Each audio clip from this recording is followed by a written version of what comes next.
Central in a homecoming night matchup. The house is packed and football is ready to be played. Good evening, Carmel Greyhounds. My name is Mark Bisbecos. Alongside me is Ryan Conley on color. Tonight is an absolutely gorgeous night for Friday homecoming night football, and this one should be a good one.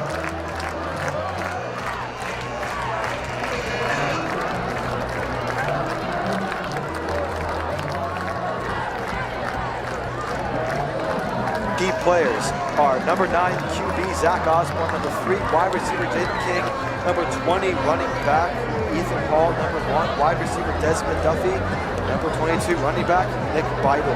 On defense is number 55 linebacker Billy Belvins, number 5 Winston Berglund, cornerback, number 8 Lawson Simons, number 2 safety Solomon Williams, and number 45, linebacker Will Holt.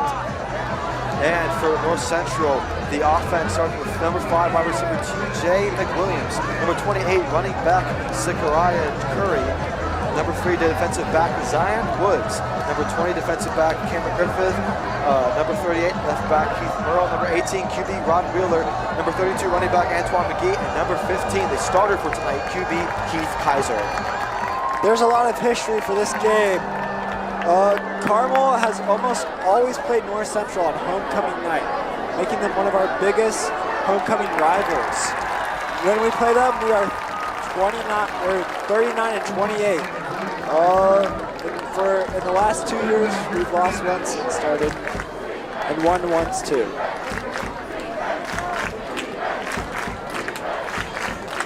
All right. And it looks like North Central will start off with the ball in the first quarter and the first play of this game. The starting lineup for the North Central Panthers we'll get to after this play occurs, but they are starting Kaiser at the quarterback position. As Kaiser has a man in the backfield. Kaiser snaps, hands it off. He's running through and he is immediately stopped. What a great play by that defense. Speaking of the Carmel defense, on the line is Will Held, Mason Bardwell, Evan Burrell, Brody Frey, Jackson Reese, and then in the backfield is Kyle Fletchadora, Will Webster, Billy Blevins, Lawson Sinis, Winston Berglund, and Solomon Williams. That was a great stop by the Carmel defense there, preventing them from getting any big gain, and definitely you're seeing some improvement. As Held once again hands it off again. Hey, he's not going down this time. That's the first down. Number 15, correction, it was not Held, it was Kaiser. That was another great running play. This time, it'll move the chains. And Carmel is gonna have to really stop them on running plays, because that's where they get most of their yardage. Yeah, and obviously a great start to this offensive drive for the Panthers, as they just keep on handing this ball off and running it down Carmel's throats.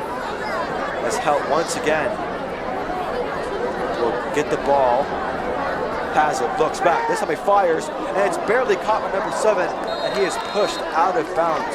What a great play by the quarterback. And let's talk about this quarterback for North Central. They're starting a sophomore quarterback over a junior. Yeah, but Kaiser is the starter for the sophomore. He's been playing infinitely better ball than Wheeler has, the junior was. He has 13 and 17 at completions, 141 yards with a .765 completion passer rating. And now, Houts will once again hand it off. At this time, he is not going to go that far. So that one was Zachariah Curry on that run. He's been the main running back for the Panthers this game. And they actually lost yards there, putting him down to a really long 4th down. And I'm not surprised by they're playing McGee right now. He's the guy who has the most rushing yards on this offense right now. And actually, he has more than the total yards of this offense for rushing. As Held once again will be in the pocket. This time passing. He looks, under pressure, fires, incomplete. Great defensive stop. And that was a nice block for number 45, Will Held. As now, this will be a 3 and out for the Panthers, and a great stop by the Carmel defense there. And the good part about this Carmel defense is they're so young. I'm excited to see how most of them do their senior year. Yeah, I mean, really, the good thing about this defense is a lot of them are young, so you're not going to have the main issue of them, graduating and then leaving this amazing program. As the snap is high, kick is up, it's almost blocked. Number 7 kicker, it's knocked to the ground, but looks like he's okay. As now the Carmel offense will trot onto the field with QB Zach Osborne, fullback / tight end Ken Burton, Blake Matthews, running back who's actually playing tailback tonight, Ethan Hall, and Nick Beidel. Wide receivers Jamie King, Desmond Duffy, and Reese Bellin. And for that North Central defense, trying to hold the Carmel offense back, on the line is Cameron Griffin, Kavion Wellington, Kaden Edwards, Solomon Masela, Keith Merle, and in the backfield is Vontrell Williams, Zion Woods, Peter Waterman, Muhammad Abdullah, Cannon Coffey, and Nick Gordon. All right. That's nothing went in motion. Osborne will receive the ball, fumbles a little bit, throws. Oh, it is an incomplete pass. He was passing to one of his favorite receivers, number 3, Jaden King.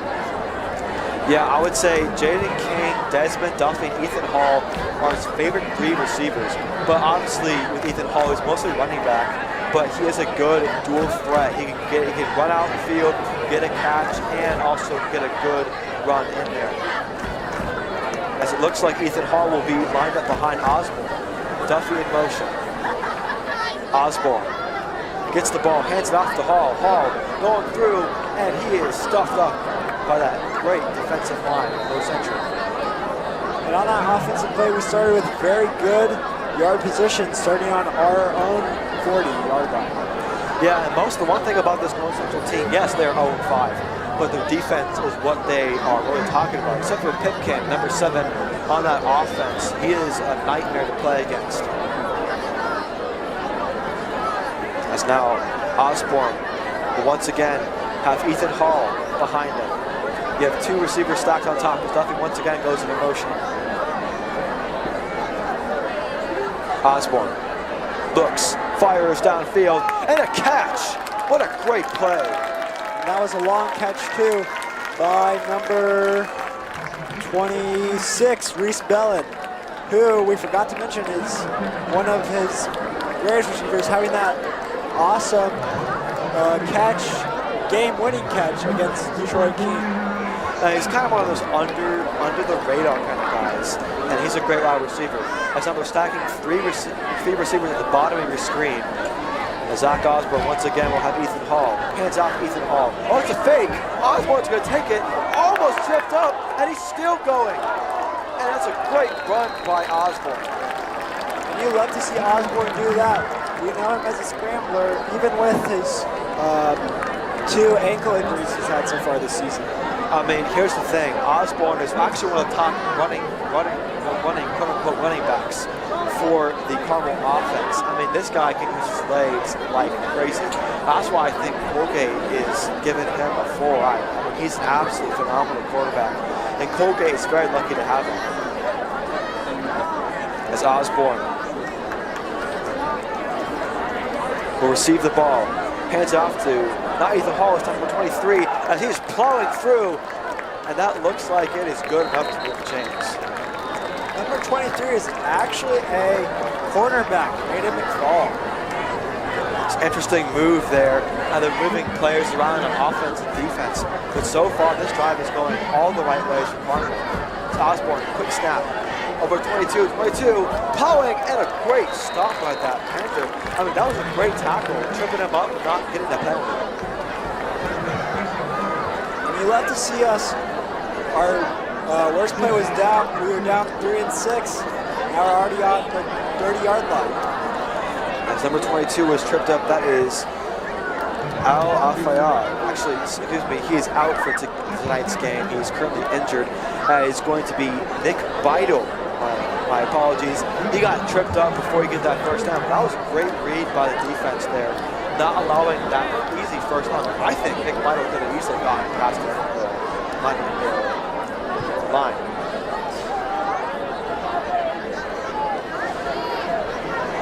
This time, a little bit of confusion, it looks like, or he's pointing out, reading that defense. As Osborne hands it off. And he's immediately taken down, but it's good for a first down. And Nick with 2 very good runs in back-to-back plays. I mean, hey, 1 yard is better than none. And 1 yard is better than none. So he's got to get those small gains, run the clock down, but you've got to score on this drive. A lot of teams, especially the NFL with the Colts, they're struggling to get points, and if they can get a point out of this, that'll be pretty big. That'll be a pretty big statement. As he has 3 receivers stacked on top. Osborne will throw to Duffy. Duffy, and he's going, and he is in for a touchdown. What a great play by Desmond Duffy. And for a touchdown. What a great play by Desmond no one Duffy. saw Duffy come in on the 20-yard line, right in line with Osborne. And Duffy managed to stay on his feet before he was tackled. I thought he was going to go down, but he managed to regain his balance and punch it into the end zone. What a great play by Carmel. We'll see our kicker sponsor line up for the extra point.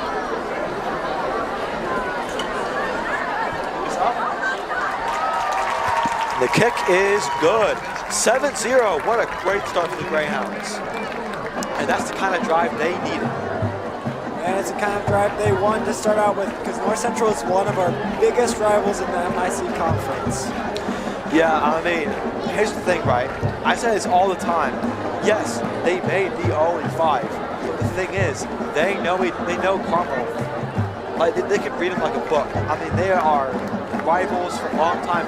So 47-5. Carmel does hold the advantage on homecoming night. But here's the thing. Again, they're like division rivals in the NFL. They know each other. They're more familiar. So, yes, Carmel may be the better team, which they are the better team. You might see some close contentions tonight.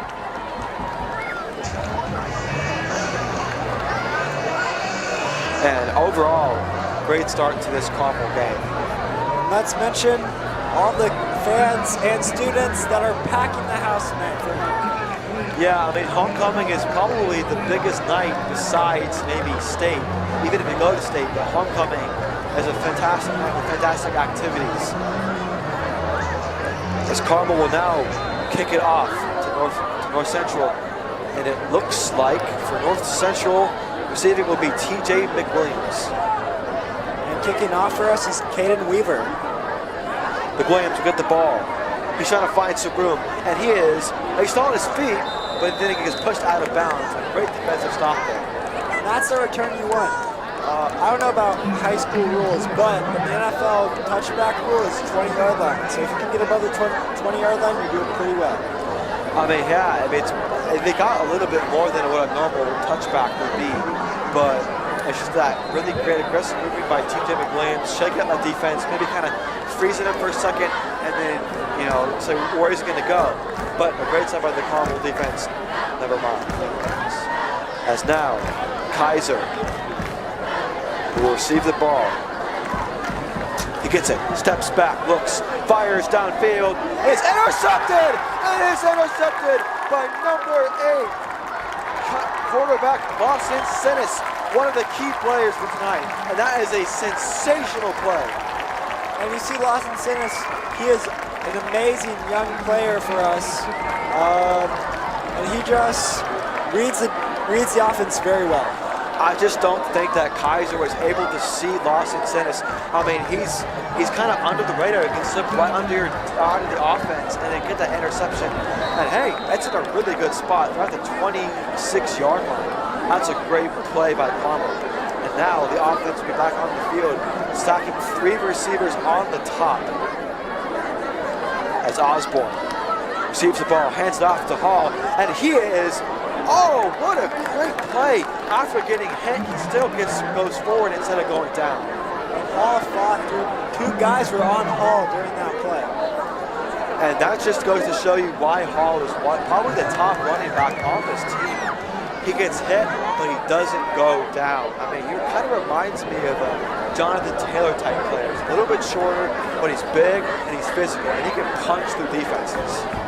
Also kind of like Christian McCaffrey too. Yeah, it's unfortunate what happened to him. Hopefully he gets better soon. and back to high school as Osborne steps back, looks, fires. Number 13 with a great catch. And that number 13 is that was an absolutely great catch by Blake Matthews. And he gets that outside route for the near side, but he gets that catch and goes out of bounds before taking a major hit. Carmel likes to use Blake Matthews as a tight end, so you'll see him blocking more often, but he can catch the ball pretty well too.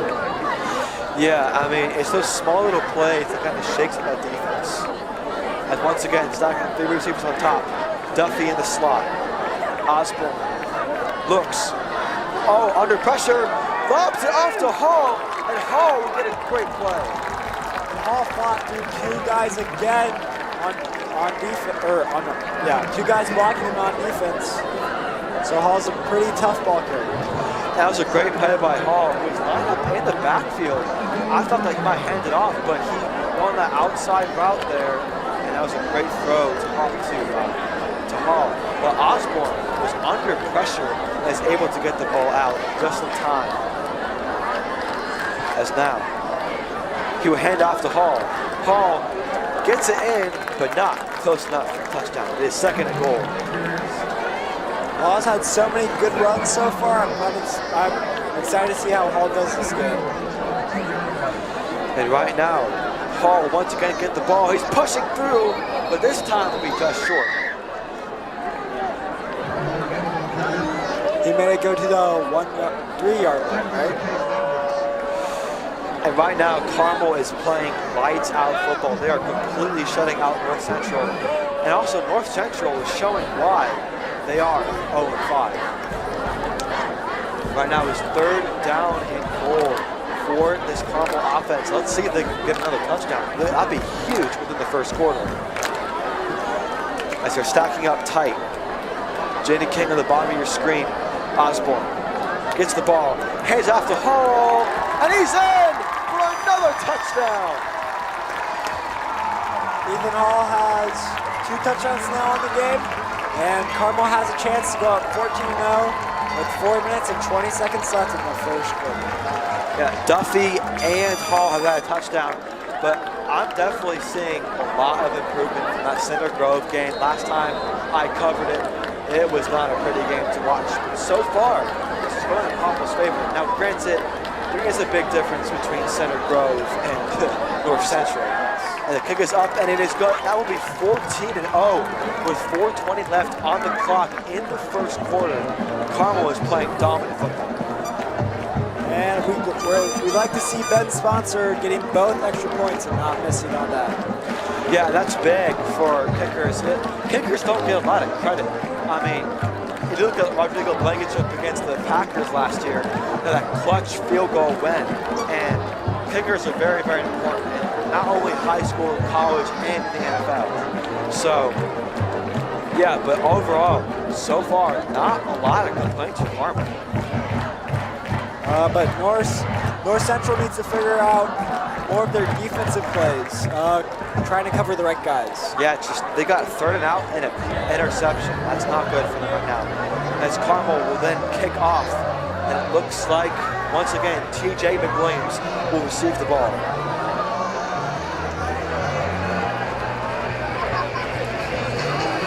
Right now, Coach Huber is definitely happy with this team. Coach Huber is definitely happy with this team right now. And we'll see Caden Weaver kick it off again. Oh no, this is Sponsor this time.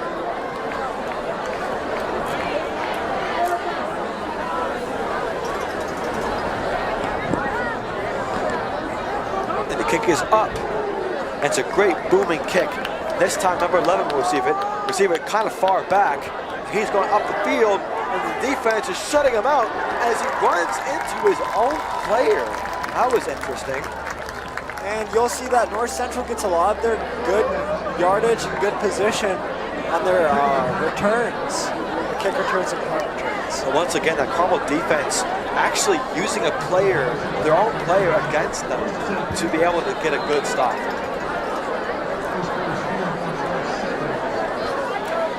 And right now the crowd is kind of quiet as Kaiser will take the snap. Kaiser. 2 in motion. Oh, and it looks like it might be offside. Kaiser by defense. Let's see, 2 in motion. It was number, it was false start, like it might. Oh, North Central false start. You can't be making those kind of mistakes, but that was the first flag of this game, and it's, what, 4:12 left to go? That's so far a pretty clean game, which obviously I think any football fan would love to see.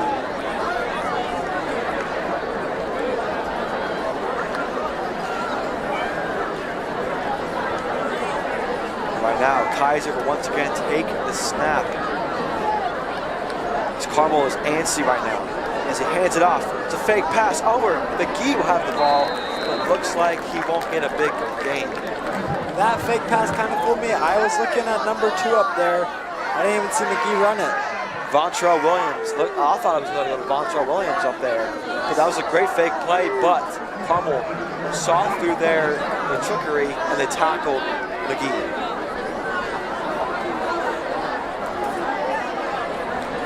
And McGee will be lined up with Kaiser. Williams in motion. Once again, it was a fake handoff, and he's, oh, what a great play with the Carmel defense of Kaiser. Big loss. Williams in motion. Number 83. Once again, it was a fake handoff, and he's down back to the 10-yard line. That was great pressure by that Carmel defense, really having to push him back and having to throw the options to him. That's not great. Pipkin usually is a lethal player on this team, but so far, they've been able to keep Pipkin down. Carmel pushing them back to 3rd and 15, not giving them a lot of room to make a first down play here. And right now, Kaiser will once again take the ball. Kaiser looks. He's going to take it himself. He's going off the field, and he is sandwiched between 3 defensive players. And they like to run number 2 in motion a lot to try and trick Carmel's defense. And there was nowhere for him to go, and Berkland made the key tackle on that play. So overall, Carmel has been absolutely dominant. They got a 3-and-out, an interception, yet again another 3-and-out, and also a huge loss to boot. Carmel's defense is looking amazing so far this game. North Central still needs to figure out their offense. As the snap is high, it is close to being blocked. That's not the best kick in the world, as Duffy will receive, and it will be a fair catch at around the 46-yard line. Giving them perfect yard position to try and score here again, make it a 21-0 game. And again, that was not the best kick by North Central, as now Greyhounds are at the 46-yard line. Not only the 46-yard line, they're also in Panthers territory, which is huge for this Carmel defense, because they're not going to have to go down that far. 46 yards is almost nothing for Carmel. As we saw in the King game, they covered more of that field in like 10 seconds. Yeah, but also they're doing much better in the rush. As Osborne steps back, takes a shot over to Duffy. Duffy! He's going to 20, the 10, the 5, touch! It looks like he was out of touchdown! Steps back, takes a shot over to Duffy. Duffy! Yeah, he's going to 20, the 10, the 5. And you saw him just run 40, or just run for the catch for 46 yards. And Desmond Duffy on that outside route is absolutely lethal. I thought he went out there, but the officials said otherwise. And an amazing big play for Carmel, putting them up 21-0 if Ben Sponsor can make this kick. The kick is up, and it is good. 21-0. Carmel is leading 153 at 153 minutes, 21-0. And right now, this looks like Carmel's game.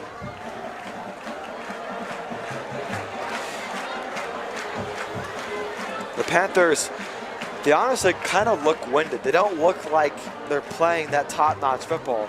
I As you honestly saw would not in even the be King surprised game, if this they game scored, goes to 50 they points covered or over. more of that field. And I think Carmel could easily 10 score seconds. 50 points. Yeah, but Seen also them they're doing already much up better in the by rush. 21. As Yeah, by Osborne. 21. And it's only the first quarter. We still have 3 more quarters of football. And the thing about the difference between high school, college, and NFL is that you'll typically see more games that are lower scoring, mostly because of the rules, the timeouts, the commercial breaks. But here in high school, there's not all of that junky commercials. There's not a lot of that stuff, and so it's a more of a momentum. You got the momentum above teams that have a good drive, and also in the NFL and college especially, there's more talent, more centralized talent, I guess you could say. So high school football in a game, in a way, can get really high scores. And let's see how their return goes on this one. And it looks like he's going to be taken down almost immediately. That was brutal. And there's a flag on the play. And it looks like it's probably, typically on these plays, they're going to be against the Panthers or the people receiving.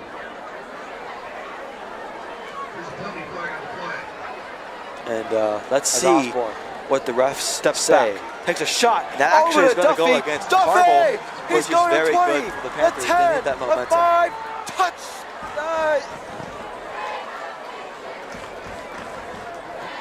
And they're still starting on the 20-yard line, about the 20-yard line again, which is what they started on last play.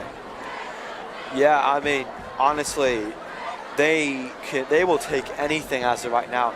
And here's the thing, I typically say these kind of things when it's the fourth quarter and they're down by a touchdown. This is the first quarter, and I'm already saying stuff I'm going to say in the fourth quarter. I mean, Kaiser. Right now, North Central is showing why they're 0-2. Two in motion. As Kaiser, hopefully and it looks trying to get some big play off. As he hands off to McGee. McGee trying to find some room, and there is no room for him to go. Actually, a little second initial push there, but to not much avail. Pushing and getting 10 yards, but we do see a lot of guys on the field over there together. And right now, as the clock is winding down, seems to be a bit of confusion on the field. I'm not entirely sure what's happening. Oh, there was a flag on the play, and they're discussing the flag.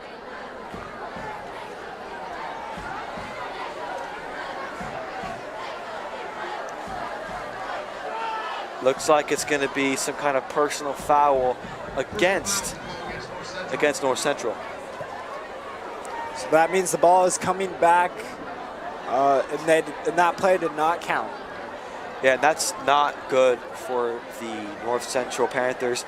They need every yard they can get, and getting big setbacks is definitely what they do not need in this game.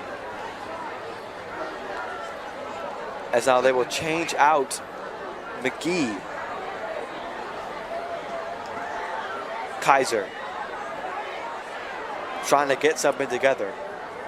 Kaiser high snap, looks, takes a deep shot, it's caught, and a great play. I thought that was going to go into, I thought that was going to be intercepted there for a moment, but it was a great concentrated throw by Kaiser into traffic. And another amazing tackle by young Winston Berglund. And it looks like Zion Curry will once again be lined up with Kaiser. And correction, that tackle was made by Jackson Reese, not Winston Berglund. As the clock is winding down, Curry breaks through, and he is. It looks like he might have gotten it for the first down, but let's see what they say. And I think it's roughly a yard short. It is a yard short. 4th and 1. Do we see them go for it here, or do we see a punt here? I'm not entirely sure. The clock is at 15 seconds as of right now, so I don't really see them going for this kind of play. I think they're just going to let the clock wind down. But overall, a great start for the Hounds. 21-0. Panthers have the ball, and they'll discuss to see if they're going to punt it off or not.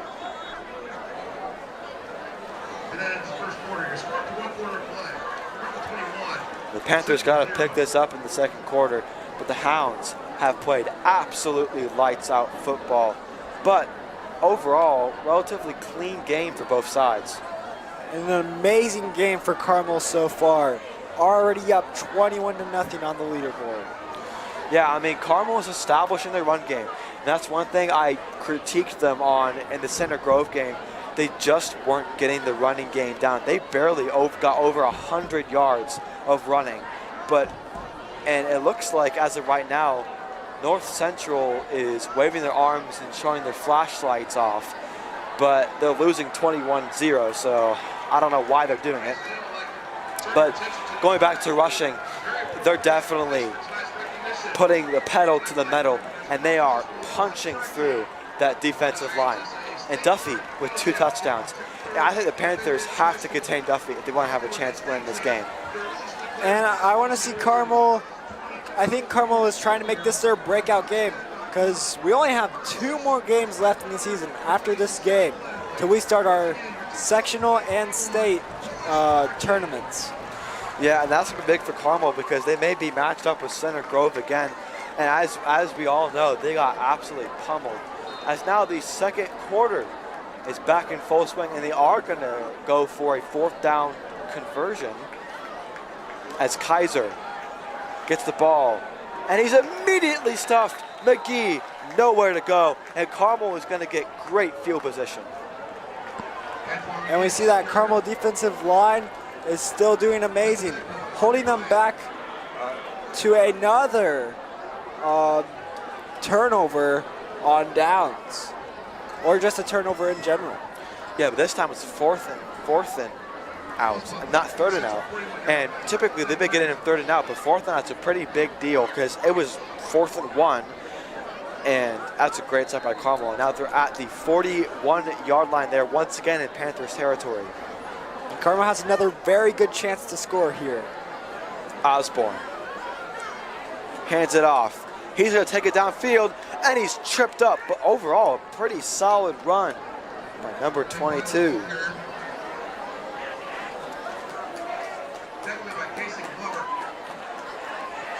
Nick Beidel on that great run there, and they're having a pretty good balance of running backs. Nick Beidel, Ethan Hall, and Ethan Hall, as I said his name, is coming back onto the field as of right now. Actually, there are 2 running backs in the backfield, Beidel and Hall, behind Osborne. Osborne hands it off to Hall. Hall trying to find some room, and it looks like he's going to be just short of the 1st down. And that was a very good run by Hall. You've seen Hall do many good runs, scoring that 1 touchdown in the 1st quarter. And I hope to see Hall do a lot more good runs like that. Yeah, and that was a great misdirection by Beidel there. I thought Beidel was going to get the ball, but Osborne faked the handoff and then handed off to Hall. So it's that really great play because they have multiple running backs that are really talented. A lot like the Colts even. They have a lot of talented running backs, and they can kind of switch them around. And this time, Beidel will be in the backfield. And normally you'll see Aiden Alfayad out there too. But unfortunately, he's injured as Osborne fires over to 26. He's trying to find some room, but he steps out of bounds. What a great play by Reese Bellin. And Reese Bellin is one of the best receivers on this team, and he's just a junior. I think he's kind of a good 3rd down option, kind of like a Jack Doyle, obviously, but as a wide receiver. Reese Bellin is a guy kind of going under the radar, but he can get you your 1st downs. He can get your 1st downs and more, including a lot of touchdowns on the year. All right, Osborne steps back, takes a deep shot downfield to, almost caught by Jaden King. And that was a great defensive stop. And that's the kind of need the play steps back. Takes a deep shot downfield to, that was number 3, Zion Woods, one of the key players we told you to watch this game. Yeah, and Zion Woods making that clutch play, able to see where Jaden King was going, get in front of that ball, and that was not the best thrown ball because I thought that Jaden King could have gotten that touchdown if Zach Osborne could have thrown it a little bit further to him, and he just didn't really hit him in stride. So once again, Hall and Beidel in the backfield. but this time it'll go to Beidel. Beidel trying to find some room. He's still pushing as he's taken down. Roughly a 5-yard gain. And Beidel is one of those big guys that can get you a lot of yardage, so kind of like a fullback, but he is still listed as a running back on this roster. Correction, Beidel got 4 yards on that play. It's 3rd and 6 for Carmel. Let's see if they can convert this 3rd down and get a 1st down. Because if they can, that's a pretty big statement for this Carmel offense. And we want to see Carmel get that 1st down so they can score again and put the pressure on them, going up 28-0. As Osborne, with Beidel in the backfield. Osborne will pass this time, takes another deep shot.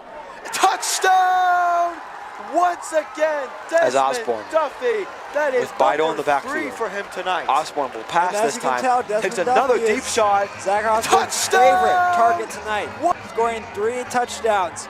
Not only 3 touchdowns, but 3 huge touchdowns with a lot of yardage behind those touchdowns. I'm surprised they're not using Jaden King as much. I know Jaden King's an elite wide receiver, but Desmond Duffy is definitely coming up as their number 1. Kick is up, and it is good. 28-0, a 4-possession game already in the 2nd quarter. And I'm excited to see how this game plays out. We're already up 28-0. Maybe we can see some more points on the board and make it 50, maybe even 60. I mean, this would be a massive, massive blowout if we can win this game. It was like around the 1930s, 1940s, the Chicago Bears blew out, I think it was the Detroit Lions with a score of 70-0, and today it is still the highest score, not highest scoring, but the biggest blowout in NFL history. And I honestly will not even be surprised if something like that happens tonight. And sadly, North Central hasn't even been. Their worst beating this season was 44-0 by Center Grove. Hey, let's see if the Carmel Greyhounds can top that. I mean, I definitely think the Carmel Greyhounds have improved massively. They haven't lost a single game since that disappointing Center Grove loss, but they've been playing some good football. And I think they're starting to return to that 2019 and 2020 state championship team, but granted, it is against an 0-5 team, so I want to see how they play against big teams like Center Grove. And let's see how North Central does on this return. There's a great kick. I think it's T.J. McWilliams will get the ball. Correction, that is not T.J. McWilliams. That is going to be Cannon Coffee with a pretty decent return. That kick was actually pretty good. It was a pretty high, but at the same time a low, long kick, which you kind of want for a lot of these kickers because it's harder to return. And we'll see them consistently start on the 20-yard line. And Coffee was another one of those key players we told you to watch out for. So let's see how North Central can include Pipkin and Coffee on this play. Yeah, Coffee and McWilliams have kind of been their big returners this game, but they haven't gotten a lot of yards. As now, Kaiser will once again get the ball. As he hands it off to McGee. McGee trying to find some room, and he is stuffed up. Absolutely nowhere to go. And that Carmel defense is holding them back to deep, not letting them get past for a 1st down or even 2 yards. Now, I'm surprised why they're not using the pass as much. I mean, I think the pass has been more effective than the run in this game altogether. I mean, because that defensive line is doing a good job at containing the running back and not preventing big running plays from happening. And Pipkin is one of their biggest offensive threats, so if they can get the ball to him, maybe they can do something. And that was a great defensive play by number 23 on the Carmel defense. Amazing stop by Aiden McFall. And Aiden McFall was that guy who had the very good run play in the 1st quarter. It's interesting to see how good he is on defense. And he's not the biggest dude. He's 5'9", 178. But I mean, he's around the same height as I am. But he has got that dominant play, able to wrap around that wide receiver and not allow him to get a score. As now the crowd is all amped up right now for the Carmel Greyhounds. As Kaiser will get the ball, trying to find someone downfield. And he's under pressure, gets out of the pocket, the ball is loose! The ball is loose, and Carmel will recover it, as it seems like as of right now. And the ball is Carmel's at around the 15-yard line. Which puts them in an easy position to score again, making it go up 35-0. And that's a big mistake by Kaiser there. The first thing you want to do on that run play is you want to get the ball and tuck it. You want to like feel like a baby. That thing is precious. So it's not the best kind of play by Kaiser there, but a great defensive play by the Carmel Greyhounds. And I'm surprised to see Zach Osborne still in. Carmel has a safe cushion. Maybe they think about putting in Kazmarek. I mean, I think at this point, they want to get points, and then they'll probably sub him out. As Osborne takes a shot over to Jaden King. Jaden King trying to find some room, gets over this, and he is just out of bounds. Very close to a touchdown. Very close to another touchdown, but that would put Jaden King on the board with one touchdown. Or whatever. I'm surprised they're not using Jaden King as much in this game. I think Jaden King is an elite wide receiver, probably one of the best on this team. I mean, but ultimately, as I mentioned earlier, Desmond Duffy is probably number one. And he is also one of those under the radar guys like Reese Bellin. As now Ethan Hall in the backfield. Osborne hands off to Hall. Hall trying to find some room, and he is taken down. Absolutely nowhere to go. That was a nice defensive line play by North Central. One of the best defensive plays we've seen so far. And they will line up. Looks like some confusion on the field trying to read the offense for North Central. Yeah, I mean, a little bit of confusion right now, but they're currently in the red zone as of right now, so I have a feeling that Carmel's going to punch it in. As long as they don't really make any major mistakes, I definitely think they can get a touchdown here. As Osborne fires, it is a great defensive stop by number 29 on that stout North Central secondary. I mean, they've actually been playing pretty well in the red zone. And they have given up 4 touchdowns, but their defensive line when Carmel is in the red zone is the best we've seen all game so far. Yeah, I mean, I would say they're probably the biggest weakness is the pass. I mean, Osborne is a great passer. He's able to get the ball to the outside, but also it's a sort of a mix between both. They do well sometimes on this part and other times not so well. As Osborne takes a shot, and it is an incomplete pass, almost caught by number 13, Blake Matthews. And Blake Matthews, the tight end, he was the guy that one of the guys we told you to watch, but he is under the radar as well. He's a bigger guy, so they probably don't expect him to run as much. Yeah, I mean, I think that ultimately this defense has got to stop. But the North Central defense was able to get a stop. That's pretty darn impressive, as they will have to settle for a field goal, and that is going to be good. And Ben Sponsler is doing very good this game. He is 4 for 4 on extra points, and now he's 1 for 1 on field goals. Yeah, I mean, that's a great morale booster for this North Central team. 4 touchdowns in a row, 4 unanswered touchdowns. They were able to hold him to a field goal, but now the score is 31-0, and now it goes to a 5-possession game. And we want to see what North Central does, see what North Central fixes throughout the second quarter and the rest of the game as well. I mean, they're going to have to make some big improvements if they want to have even a slightest of chance of winning this game. They have to be able to stop Ethan Hall and Beidel on that run, and even Zach Osborne. They need to take Osborne and crunch him in the pocket. They do not want him to get out and evade. Also, they need to stop the pass, which I think they've probably been doing the best this entire game. And I think one of their biggest issues with that defensive backfield is those guys are so young. Yes, Carmel's defensive or outside backfield is young, but they've worked together for 2 years. North Central, all of their guys are newer. Mainly we see sophomores and freshmen on this defensive backfield team. And they line up for the kickoff. McWilliams, looks like McWilliams is receiving the kickoff again. Returns it, getting a lot of yardage on that 20 again. And that wasn't that much, but they've been getting around the 20 to 30 yard line on return. So definitely, I think it's also one thing they need to improve on is be able to get more yards on punt returns. But I mean, that's just Carmel's defense doing a great job of shutting out McWilliams, and even they're just not able to get past that stout defense that's playing like they did last year and even the year before.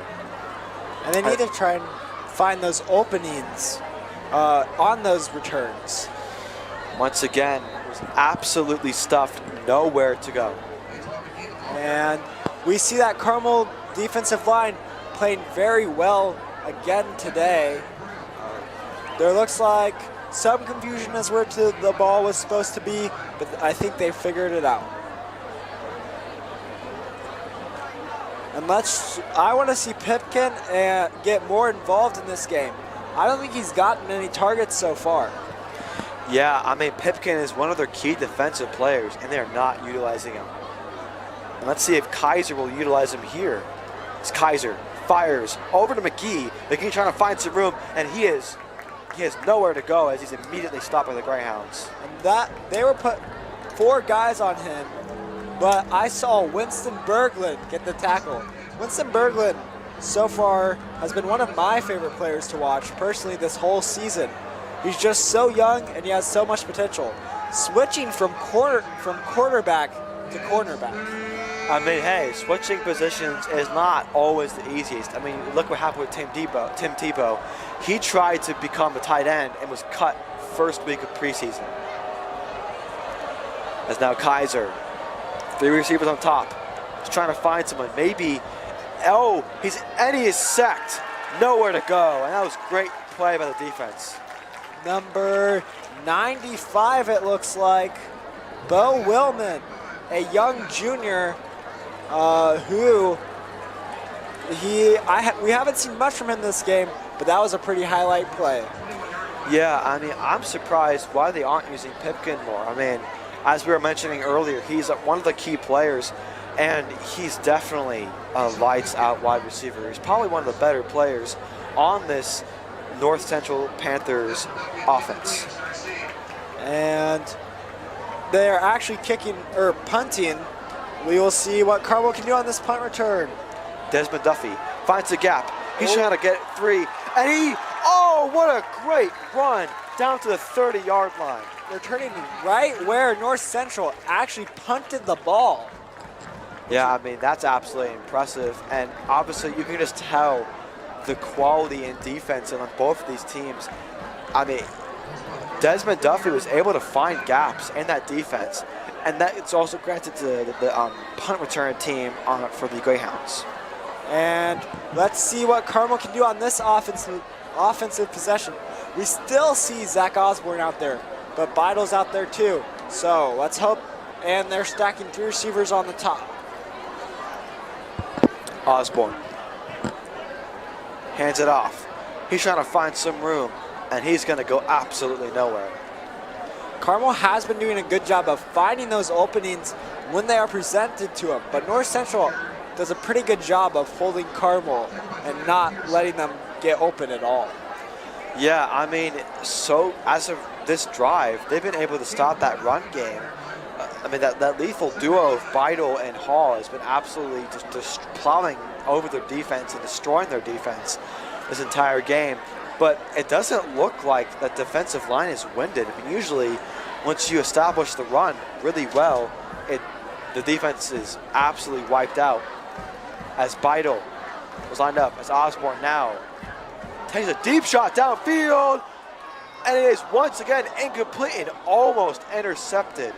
And that looks like a block by one of the North Central defenders. I can't tell who it was, but it was a very good blocked pass, not letting them get another touchdown in this game. I think that was Cannon Coffee on that block, and that was pretty dangerous. But they've been able to keep Jaden King under wraps. I have not seen a lot of major plays from him. His only major play so far has been that touchdown this quarter. As no one's in the backfield this time, which is kind of surprising. As an Osborne. Tried to fire it over to Desmond Duffy in that slot route, that little slant route there. Didn't work out. And it is it's going to be an incomplete pass. Yes, he was trying to pass to Duffy, but he didn't make it and didn't reach Duffy. Yeah, I mean, you got to make those kind of plays because Desmond Duffy was open. I mean, you could have thrown that ball to him easily. I think it was on Osborne. He threw it a little bit too far ahead of him and wasn't able to get that ball. As now this time, Beidel will line up with Osborne as he's trying to get his men organized. Osborne steps back, fires downfield, and it is caught! Oh, never mind. It is incomplete. Desmond Duffy could not get that completion. And I'm surprised they didn't punt. This was a pretty risky play for them. It was 4th and 9. So I was a little unsure as to why they didn't punt or go for the field goal, because I think the sponsor could have made that. I mean, I think that Carmel is feeling really comfortable right now. I mean, look, they have a 31-0 lead. They're like, okay, let's just take a risk. Let's see what happens. Our defense is playing elite. Our defense is shutting their passing and rushing game down. So why not just go for it? It's kind of a whatever move. So Kaiser will hand it off, and he goes nowhere. McGee, nowhere to go. And I love to see that Carmel defensive line doing so amazing, blocking McGee. And looks like the tackle was made by Evan Braille. And Carmel will line up.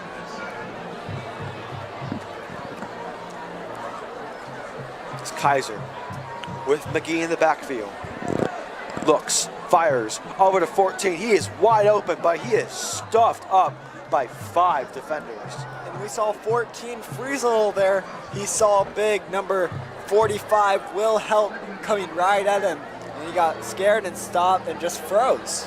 And Miles Phillips can't freeze up on that play. He had a pretty decent opening in front of him.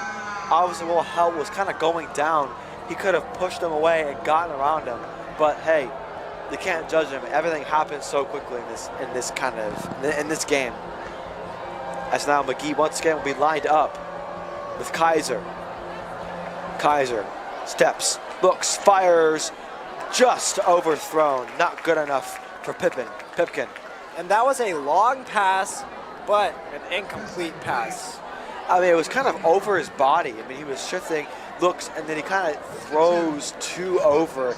And I just don't think didn't get the placement in there. It was kind of throwing at a weird angle, too much for Pipkin. As it looks like they're actually going to go for this. I don't think that's the best idea because if they don't get this play, Carmel is in a prime spot. And it is only 4th and 2, so they do have a good tiny chance of making it a first down. But last time they got shut out for 4th and 1. As Kaiser hands off to McGee. McGee plows through, and that is good enough for a first down. So it actually paid off this time. And it looked like a Will Help missed tackle on that play, which is costly for the Carmel defense. One of their weaknesses that we've seen so far. Yeah, I mean, you just got to assign tackles, and you got to stick it to your man. And that could have been easily prevented, and the Greyhounds could have the ball. But they won't. As the Panthers will have the ball, Kaiser fires over to Phillips. Phillips, he's stuffed up by 2 players. And they get a new set of downs to work with the ball, so maybe North Central can put up a touchdown this drive. I think it's going to be a struggle with 2:25 left on that clock. They're going to have to make up a fast drive, but a positive is they still have three timeouts. And now, obviously, in high school football, if you don't know the rules, there is no 2-minute warning. So they don't have a 2-minute warning timeout. as Kaiser, trying to find someone, escapes the pocket, and he slides as it goes down. And Kaiser, one of their guys with positive yardage for their team, rushing-wise. And we hear that 2 minute, about 2 minutes left in this quarter. Even though there is no 2 down, they still take time to put the ball down. I mean, I would say what you want to do, run the clock down a little bit and score a touchdown so it doesn't give Carmel as much time to get some points. And you also, if it comes to it, want to score a field goal here to even just put yourself on the board. And it's blocked as probably a defensive lineman that swatted away. That was not a great throw by Kaiser. That was a nice block. We see that defensive line still doing amazing on this drive. I mean, they're doing a good job of reading that offense and not really allowing big plays to happen. And I think at this point, they're going to have to go for it. And even then, they're at the 48-yard line, so it's not the worst yardage for Carmel, but they got to go for something like this. 4th and 5. Kaiser looks to pass, fires, and it is almost intercepted, but it is too high for Miles Phillips. But Carmel gets the ball anyway. The reception might have been, or the interception might have been a little bit sweeter for them though. Yeah, but they have 1:23 left on the clock, 3 timeouts, and I think Carmel can easily get some kind of points, even if it's a field goal on this drive. And I want to see Osborne try to pass to one of those big name receivers, either Duffy or King. Yeah, but I also like to see how the run game can, how they can use the run game, as Hall is with Osborne. Ooh, almost offsides there. As Osborne looks, takes a shot over to Duffy, and he looked too soon.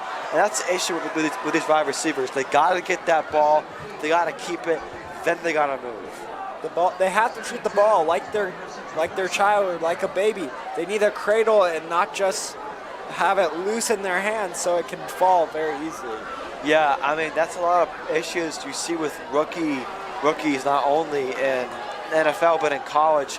They're trying to get that big run play, but you got to realize you got to get that catch down first. You got to get the ball to be able to run.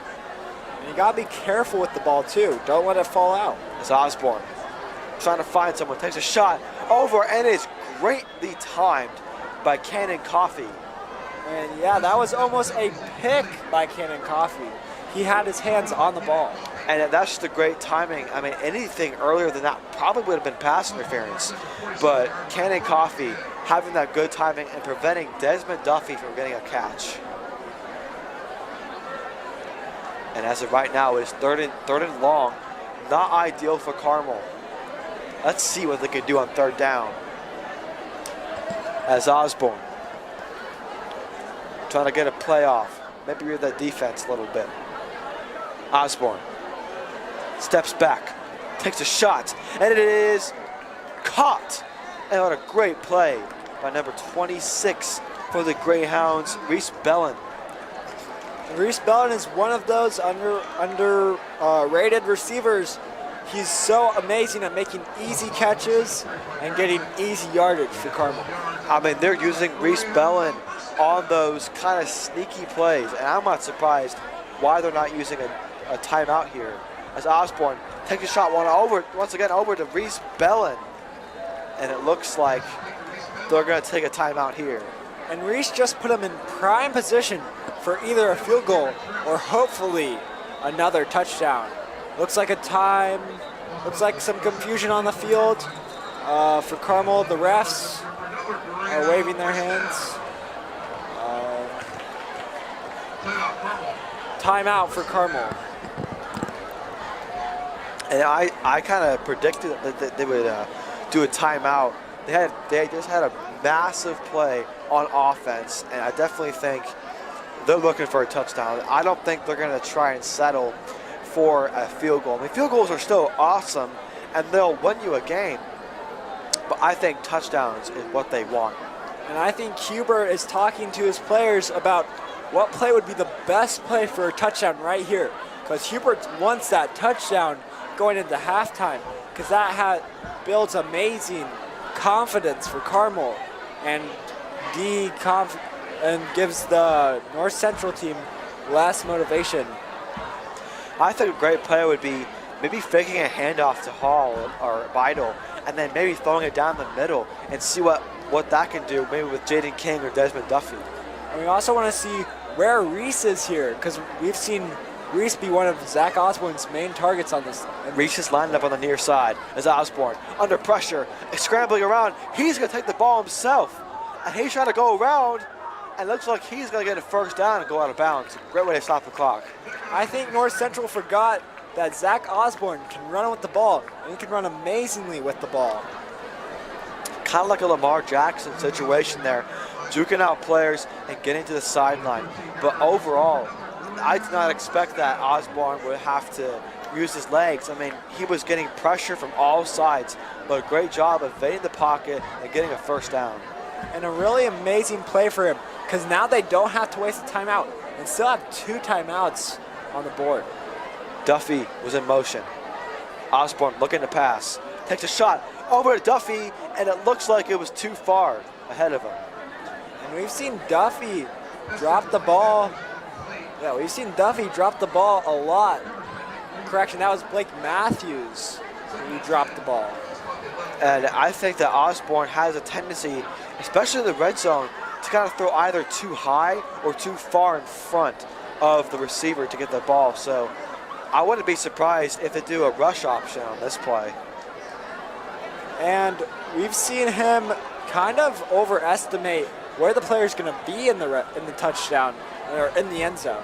And that's just miscommunication as Osborne takes another shot downfield and is once again swatted away by Coffee. We've seen Coffee have many great defensive plays so far this game. He's going to be a fun player to watch for the rest of the game. I mean, he's doing a good job at covering Jaden King. As you know, have you seen in previous games, Jaden King has been able to make good plays on offense, and he's able to contain them. And it's 3rd and 10 again. We saw what Carmel did last time it was 3rd and 10. Had that amazing play to Reese. Yeah, and let's see what they do here. Maybe a run option or a pass option. I don't know what they're going to do in this play. Osborne looks, fires, and this time it's caught, and a touchdown! Touchdown, Greyhounds! And it was a touchdown to Reese Bellin, and that gives Carmel amazing confidence heading into halftime. And once again, Reese Bellin, that sneaky, under-the-radar kind of guy. I mean, not only can he get you first downs, but as he showed here, he can get you touchdowns. And looks like Ben Sponsler is going to line up for the extra point again. I think he'll make this one, but I don't want to jinx it. Kick is up, and as I said it is good. 38-0, and Carmel is absolutely demolishing the Panthers.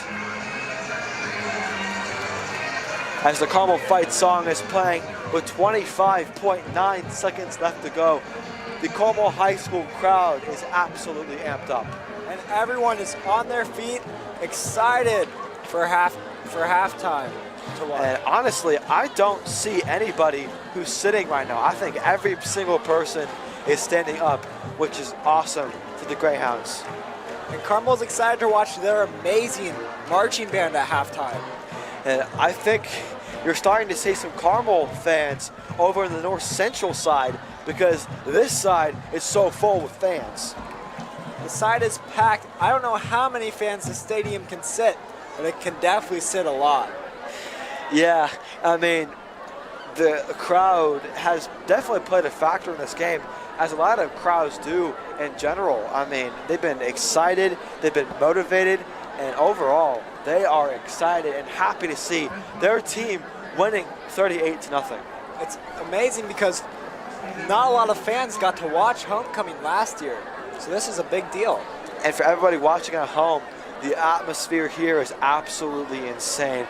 Unfortunately, you can't be here at the game, but thank you for tuning in with us for this game, and we will once again be back for a halftime report and for the second half of this game. And 25.9 seconds left on the clock in this second half. Let's see what North Central does in this 25 seconds. And it looks like McWilliams will go out of bounds at around the 20-yard line, sort of the same field position he got last time. And McWilliams, one of their key return guys, still doing pretty good. As of right now, the Panthers, with 21.6 seconds left to go, with 3 timeouts, they still have a pretty good advantage, but I think Carmel's defense is going to be able to shut them out. But I hope I'm not jinxing them. As now Kaiser lines up,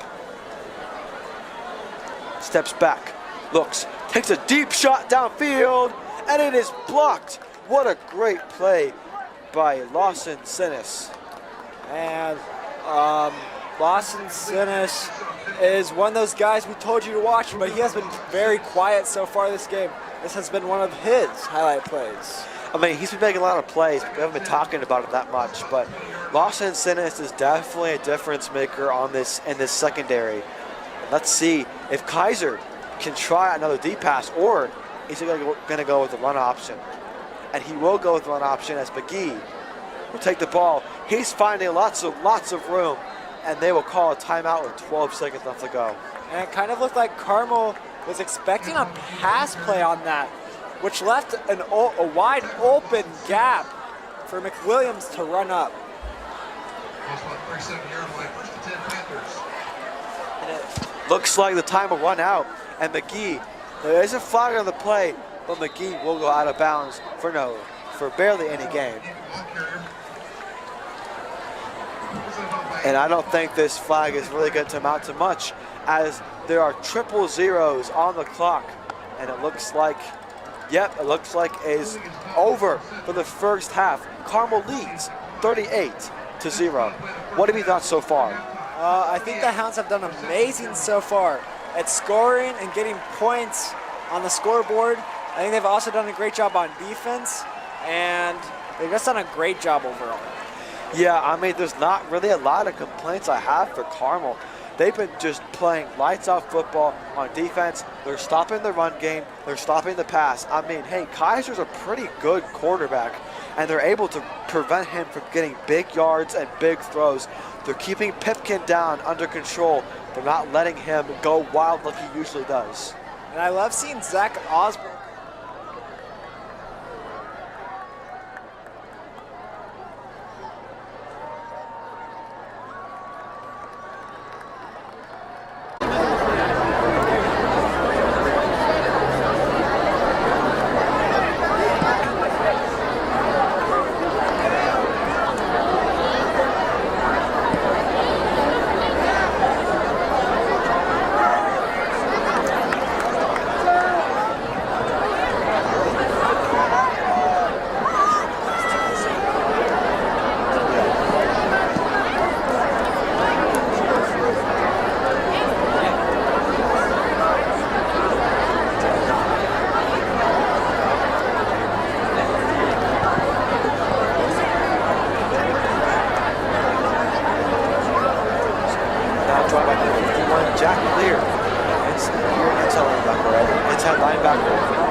What a great performance the band had today.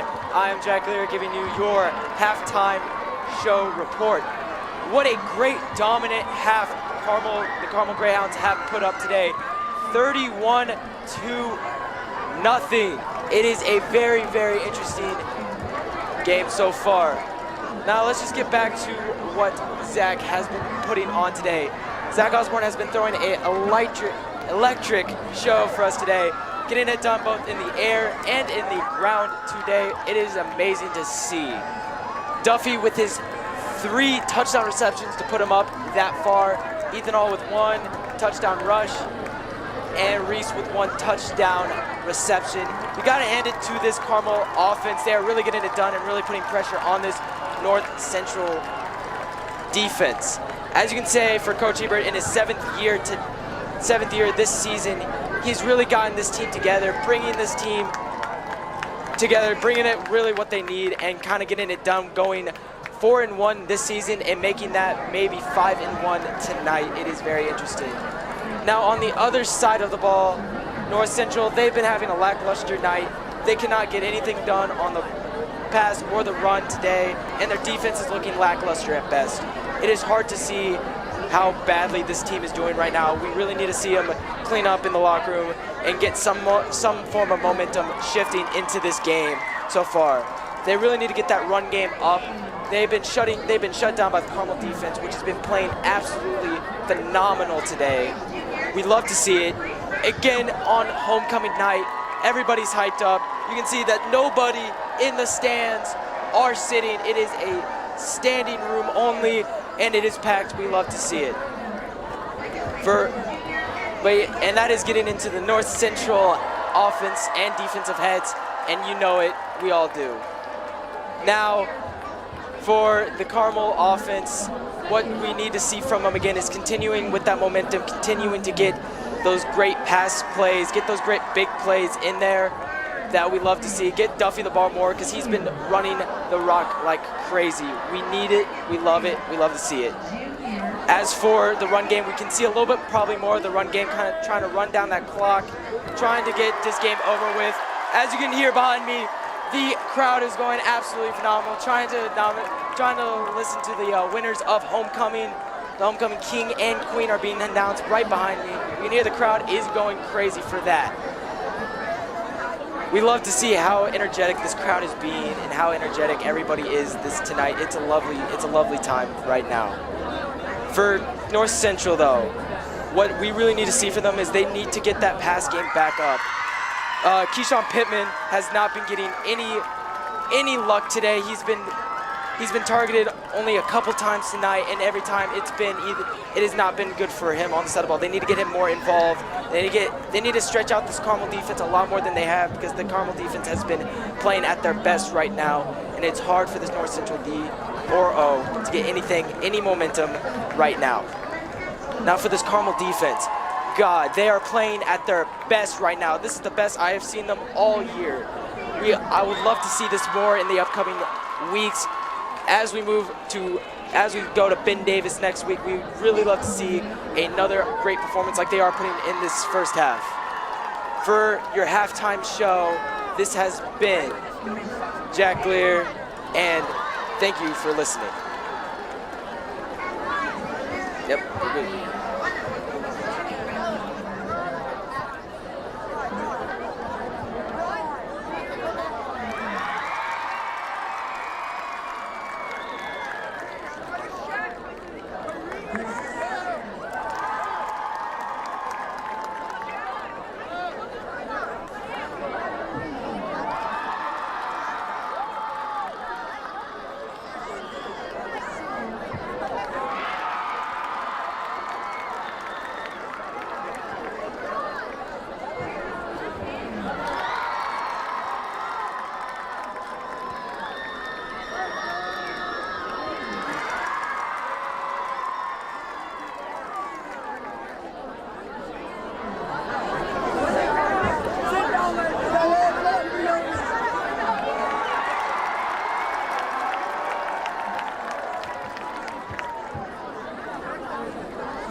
Welcome back, Carmel Greyhounds. My name is Mark Bisbecos. And I'm Ryan Conley. And welcome back to this 38-0 blowout victory over the North Central Panthers. The Carmel Greyhounds have been absolutely dominant. So let's talk about it a little bit. What are your thoughts? So far, Carmel has been amazing on defense, holding them to mostly 3-and-outs and some 4-and-outs. On offense, however, Carmel has been explosive, only having 1 field goal and 5 touchdowns. What do you think, Mark? Yeah, I mean, I think this North Central team has got a lot to improve on. They got to stop the pass. They got to stop the rush. They have to play on defense. They're just not performing on defense at all. And offense, they need to use their weapons more. They need to use Pipkin more. Granted, Carmel has been doing a pretty good job at covering Pipkin, but they need to be utilizing those wideouts more. And I think they're trying to use too much rush, and it's not working out for them well. So they're just trying something that's not really working. Open up the pass, then maybe do a trick play, try a running play, try something different. And I think something Carmel has been using, or someone who Carmel has been using a lot, and some guy you need to watch in the second half is Reese Belling. He has been amazing finding those short targets, but long yardage, and he even has a touchdown. I mean, Desmond Duffy has been an absolute performer. He's gotten multiple touchdowns in the first half, but Reese Belling with the last touchdown of the first half for the Carmel Greyhounds, and I definitely think that he's going to be a very lethal weapon later in this game. And on defensive side, we saw Winston Berglund and Will Helt and even Lawson Synod have a bunch of great defensive plays. Winston has a lot of tackles. Will has a lot of blocked passes. Yeah, I mean, kind of on the offensive thing, one thing I think they need to fix is they need to get Jaden King to be open. I mean, I was thinking it was McWilliams has been able, Coffey and McWilliams have been doing a great job at blocking passes to him, and I think he needs to find more open routes. And like you mentioned, Coffey has been amazing on defense, stopping Carmel from scoring more touchdowns than they already have. Yeah, I mean, their red zone defense is probably their best defense as of now, but that could all change. All right, let's send it back to the field.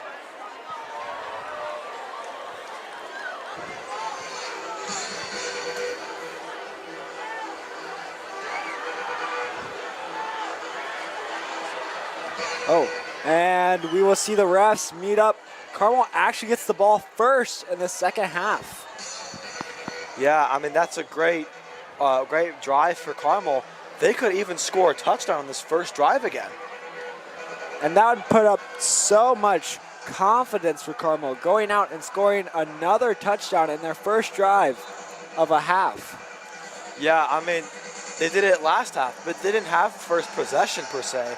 But they had the ball second, but they were able to punch into the end zone and get a spectacular touchdown. And look where they are right now. They're 38-0, and they are absolutely decimating the Hounds, as now the crowd is going absolutely wild on this Carmel side.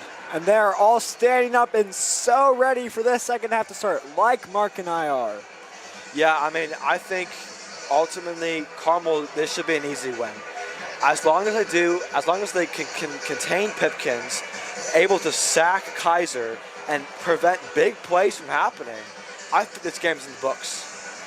And you see the North Central punter or kicker line up, getting ready, and this second half is about to start. Yeah, I mean, everything that I said that they need to do, I'm not even sure if they can do. They are 0-5, to mind you that, but I definitely saw some plays where they had some potential. So I think they have something. They just need to activate that to be able to come back. But I think Carmel is just too darn good. And Duffy back there ready to receive. And it's not Duffy. Number 15 gets on the outside. And a great play. Number 15 is Nathan Williams. Haven't called his name yet tonight.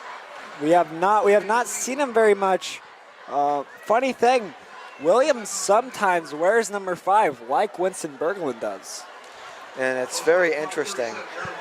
I do not think Zach Osborne is starting. I think Leighton Lukowski's starting. And normally we see Jack Kazmarek. Jack actually has a very interesting story. When he won, replacing Osborne, he was a JV starter the last week. Now, great run up the middle, and he is taking down number 21. That is Jalen Zachary. I mean, what you said, they're starting to go more into the depth. They're starting to play more depth players. So I definitely think they're comfortable with where they are at this point in time. So I think they're really confident in the ability that, yes, we can win this game, and yes, we are going to win this game. We also see a different running back than Beidel or Hall out there, Jalen Zachary. Zachary. It looks like he will get enough for the first down. But, yeah, it's just interesting. They're climbing into the depths, into the second half, the very beginning of the second half. I mean, I would say if North Central starts to, get a couple touchdowns, I wouldn't be surprised if they come back out and, get their starters back out and play them. Well, definitely, if North Central does start to come back, you'll definitely see more of Osborne, Duffy, and King. You have 2 running backs next to Lukowski. Lukowski with the snap, hands it off to Zachary. Zachary is immediately taken down. That was a great play. And Aiden Alfayad's brother is actually out there. He is a sophomore, which is very interesting to see them running with a sophomore. But like we said, they're trying to test out their depth, trying to see what Alfayad can do on his legs. With Ethan Hall being a senior and Nick Beidel being a junior, they're going to need that second running back. And right now, Zach Osborne still has his pads on, but he's not currently playing as of right now. As Lukowski will receive the ball. He's trying to find someone downfield, and he's taken down. That offensive line could not hold back. Number 89, Kavion Wellington. And he's a big defensive lineman. That was probably scary for Lukowski to see. He's 6'3", 250 pounds. 6'3", 250 pounds. And that guy, just at that point in time, seemed unstoppable. And that was an amazing sack for North Central. I mean, he was able to get to the outside and find that weakness in the tackle spot and able to just absolutely wreck up and mess up Lukowski. As Lukowski with the ball, once again, coming from the left side, as Lukowski will take it himself as he tries to use his legs, but to no avail. And that was an amazing... Oh. And we're saying that he lost the ball, but the whistles are blown. And North, looks like there was some confusion, and it looked like the ball did fall out, so the North Central player ran it all the way back. I think it was because they will be getting the ball. They will be getting the ball, but not at the spot they wanted to. I think they blew the play dead, and by rule, the play is dead. You can't go back and review that. It was played dead before the ball was stripped. And a long punt. We'll see. And it looks like it's going to be a touchback. It looked like he landed into the end zone before he get the ball out. So not horrible field position for the Panthers, but definitely not what Carmel was looking for. And you saw those North Central returners not even going for the ball on that play. They just were waiting for a touchback. Yeah, I mean, it looked like Coffey kind of gave up on the kick. He said he thought that, oh, yeah, the ball was just going to go right past me into the end zone. And it did, but that one was pretty close. If that was a couple feet forward, I think that they would be getting the ball around the 3-yard line. And if you saw them touch it, Carmel could have scored another touchdown. I mean, at that point in time, if Coffey had accidentally touched it and then ran it all the way back down the field, which I think they could do, then that could be a touchdown. But, yeah, I mean, I think that was a prime spot for Carmel and unfortunately, they could not produce. Starting at about what looks like the 20-yard line, North Central. And that's prime field position for North Central. Even though they always have started there so far this game, and they haven't been able to produce very well, they love starting there, and they're used to starting there, so they know how to work the ball. It's Kaiser. It looks like he's going to be sacked, and he's nowhere to go as 95 held onto him. 95 is Bayu Willman. That man absolutely held on to his legs and would not let go. And Bo Willman had that amazing play last quarter, following up with another amazing sack this quarter. We see that young defensive line, like I said, keep going. This young defense is amazing to watch. Yeah, I mean, they're just producing good plays, and they're playing consistent football. So I think if they can keep this up all night, they're going to play extremely well, and they're going to win, I think. And that's what we want to see, Carmel winning. Like I said, only 2 games left after this one. And Kaiser using his feet, but he is taken down by multiple people. He got around, I would say, roughly 5, maybe 6 yards. And that's a good play for them so far. They have not been able to get a lot of yardage, but when they do find that opening, they get so much yardage.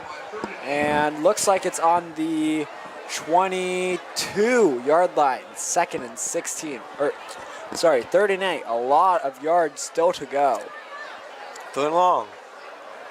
Kaiser in the pocket, trying to find someone off the edge, and once again, he is sacked on the ground, nowhere to go. And that was by number 90, Mason Bardwell, another one of their big young juniors. And he came off that edge. He saw the weakness of the left tackle. He wasn't able to block him. He used his strength and used his big body to get around him and wrap up Kaiser. That's a great play by the Greyhounds. And just like I keep saying, this defense is amazing and so young, and I'm so excited to see because they still have their senior year left, and some of them even have their junior and senior year left. Yeah, I mean, this defense is absolutely stout. 11 guys on this roster have 10-plus solo tackles. Drops the ball, and that was a very close one. He could have, that could have been the ball for the North Central Panthers, but he does get pretty good yardage. But you gotta catch that play, because if a North Central Panther was right there, it would have been theirs. And that play was really good. Even when he recovered it, he still ran for so much yardage, getting them at a prime spot, the North Central 40-yard line. I mean, that's just a great physical play by the runner there. I mean, he lost the ball, said, hey, I messed up. Let's fix this, and absolutely had an amazing return. As Lukowski will receive the snap. Hands off 19-19. Trying to go somewhere, and he stuffed up number 19 at being Elijah Al-Fayad. Al-Fayad is still currently out. My apologies. And that play was really good. That's actually Aiden Al-Fayad, the one who is out. That's his little brother, who, like I said, is a sophomore. Interesting to see what they're doing with these young tailbacks. And kind of a pattern. A lot of younger brothers are playing on the field as of right now for the older brothers. As now, Bukowski, hand off to Al-Fayad. Al-Fayad cannot really make a lot of ground up. And I think he was tackled by Coffee. And it's fun to see these young guys play, but the bad thing about it is most of them aren't very experienced. Yes, they do go to practice every day and they run their plays, but they don't have much in-game experience. I mean, it's like Allen Iverson said, practice? We're talking about practice? No, the answer, the games. The games matter, the experience matters. The thing is, you can practice all you want, but you're never going to get that good game experience. I mean, games make champions. And it's Lukowski 6. Steps back over the field. 83 gets loose, and he's going downfield with first down and more. What a great play by number 83, Adrian Caldwell. Have not seen his name a lot, but I know he's a pretty reliable wide receiver. And Caldwell is a junior as well. Seeing those young receivers get the ball on those easy routes because North Central's defense mainly targets those big name receivers such as Duffy or King. Yeah, I mean, he got a good separation from that cornerback and was able to make up a bunch of good yards. As now there's two running backs lined up with them. And now Al-Fayyad takes the ball, gets an open gap, and a pretty decent run. And it looks like Al-Fayyad is getting used to carrying the ball against this North Central team. Let's hopefully maybe see a touchdown. Yeah, as I mentioned earlier, experience makes everything. Again, you can practice as much as you want to, but you're not going to get good, valuable game experience, which really teaches you lessons. As now 55 seconds tick off the clock. Osborne hands it off to 21. 21 goes nowhere, 21 being Jalen Zachary. So they're mostly using Jalen Zachary and Al-Fayyad in this backfield as of right now. They're stacking them next to Lukowski, and I think it's actually kind of nice. They did it with the Ethan Hall and Bale in the first half, and they really tricked up their defenses, and it looks like there's some confusion there. Zach Osborne's trying to communicate to them. With 20 seconds left on the clock, they're going to try to squeeze out one more play. And this third quarter has actually gone by really fast so far. Lukowski fires. It's caught! What a great catch by Adrian Caldwell. And that was a contested catch. He was on him, and he struggled to get on him. And from up here, it did not look like a catch. I thought he missed the ball. I mean, it looked like it was a very close catch, as now the third quarter winds out. And as of right now, no one has scored a single point in the third quarter. It still remains 38-0. And we still have a whole fourth quarter left. Very excited. I do not think that the Panthers are going to win this game at this point in time. If they were playing more dominant football, I definitely think they could. But as of right now, I think Carmel is going to go 5-1. Carmel definitely has this game in their grasp, being up 38-0. And right now, Coach O'Shea has a lot to work on with these North Central Panthers. And I honestly think they're just lacking superstars. They're not lacking a lot of key playmakers. And if they have key playmakers, they're not using them enough. They need to use their key playmakers more. And I think that's a big mistake on their part. And we have barely seen Pipkin being used, not receiving many targets, many looks, not even getting many catches. I don't think we've said his name almost once on a play. And let's see. They are currently at the 4-yard line. It's 1st and goal. As Lukowski with Zachary right next to him. Lukowski hands off to Zachary. Zachary trying to find some room, trying to get through the crowd, and he's going to go absolutely nowhere. And he was trying to get that touchdown, but that defense is kind of stepping up against these young guys and learning how to stop these young guys. I mean, as we mentioned at our halftime show, their red zone defense is probably their best kind of defense. They're not really allowing the run to get through to the end zone. Yes, in the first half, there have been occasional plays as to where they allowed a run, but as of now, they're doing a pretty good job as they have Al-Fayyad and Zachary lined up in the backfield. Al-Fayyad with the ball on the outside. Oh, wait a minute. That was a trick play. Oh, I did not see that coming. And Nate Lukowski will get the touchdown. And that's their quarterback dribbling, showing that he has legs. This is the first touchdown for a scramble. You see, they have me completely fool. I thought Al-Fayyad was going to the outside with the ball to the far side. But what a great play. What great misdirection by the Greyhounds. And now 44-0. Let's see if they can get 45-0. And we'll see Ben Sponsor line up for the field goal, or extra point. And it is good. 45-0. This game is done. This game is over. I'm calling it right now. There is no way an 0-5 team is beating a 4-1 team with 10:29 left to go. There's no way. And they're not playing dominant football at all. And it's a almost 7 possession game. Yeah, I don't see how they're going to come back from this unless they score a touchdown within. They average a touchdown with every single minute, and they get an onside kick every single time. I don't see this game going to the Panthers. And that would make the Panthers fall to 0-6 on the season. Yeah, I mean, Carmel worked hard for this win, but they've been doing a really good job, and I definitely like their playing style. And also, I like how they're getting the young guys out, getting them experience. They know that they're in a comfortable lead. I mean, a more than comfortable lead. They could probably take naps on the sideline. They'd be perfectly fine, you know?